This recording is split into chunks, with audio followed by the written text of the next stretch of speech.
I never thought a single text message could quietly end a marriage, but that's exactly what happened to me. It didn't come with yelling or accusations or some dramatic confession. It came through my phone at 6:47 p.m. while I was standing in the kitchen, reheating leftovers I'd already planned to eat alone. The message said, "I'll be working overnight with my boss tonight. Don't wait up." No heart emoji. No explanation. Just a period at the end, like the conversation was already closed out. My name is Callan Rhodes. I'm 42. I've been married to my wife, Eliza, for 11 years. Until that moment, I would have told you our marriage wasn't perfect, but it was solid. We didn't fight much. We paid our bills on time. We showed up to family events. From the outside, we looked stable, dependable, boring in the way long marriages often become. I didn't expect fireworks every night. I expected honesty, loyalty, and a basic level of respect. Eliza worked in marketing for a mid-sized firm. Her boss, Marcus, had joined the company about a year earlier. Younger than both of us. Charismatic. The kind of guy who liked late meetings and last-minute deadlines.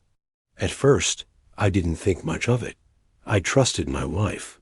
I trusted the life we'd built. When she started staying late more often, I told myself that ambition doesn't punch a time clock. Still, there were changes. Subtle ones. She started guarding her phone like it was an organ. Screen angled away. Notifications silenced. Laughing at messages she wouldn't explain. She stopped asking about my day, stopped noticing when I fixed things around the house, stopped touching me unless it was absolutely necessary. Our conversations became logistical. Groceries, bills, schedules. We lived together, but we weren't together. When I read that text, I didn't respond right away. I set my phone down and stared at the microwave as it beeped, announcing food.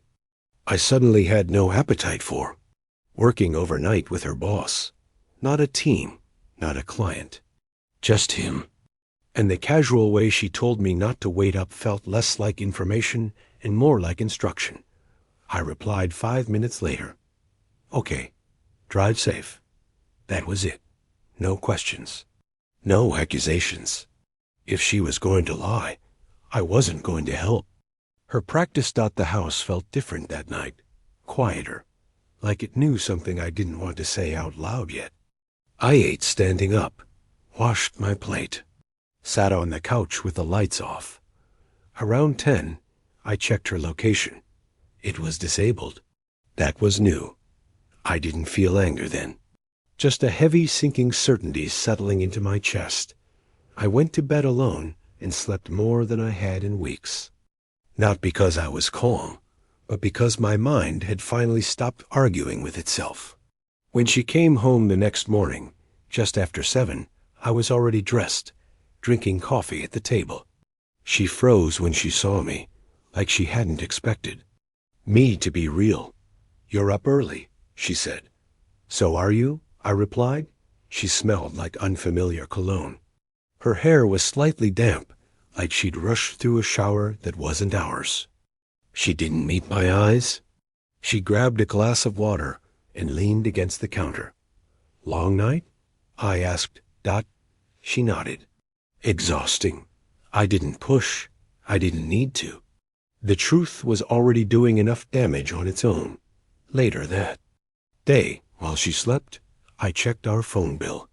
Not messages, not content, just timestamps. Hundreds of texts between her and Marcus. Late nights. Early mornings. Gaps that matched every time she told me she was too tired for us. That was all I needed. Proof doesn't always look like photos. Sometimes it looks like patterns. That evening, when she woke up, I told her I was going for a walk. Instead, I went to the bank.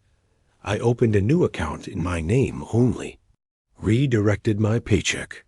I didn't cancel anything yet. I just prepared. Quietly, methodically. Like a man finally listening to his instincts instead of dismissing them. When I got home, Eliza was sitting on the couch, scrolling. She looked up and smiled like nothing had changed. That smile broke something. In me, not because it was fake, but because it meant she thought I didn't know. "I want to ask you something," I said. She stiffened. "Okay. Are you having an affair with your boss?" She laughed once, sharp and defensive. "That's ridiculous." I waited. Her shoulders dropped. "It's complicated." That was the moment. Not the denial, not the late nights. That word, complicated, as if betrayal was a scheduling issue. "I'm done," I said calmly. She stared at me. "What?" "I'm not fighting for someone who's already gone." She cried then. Said it didn't mean anything.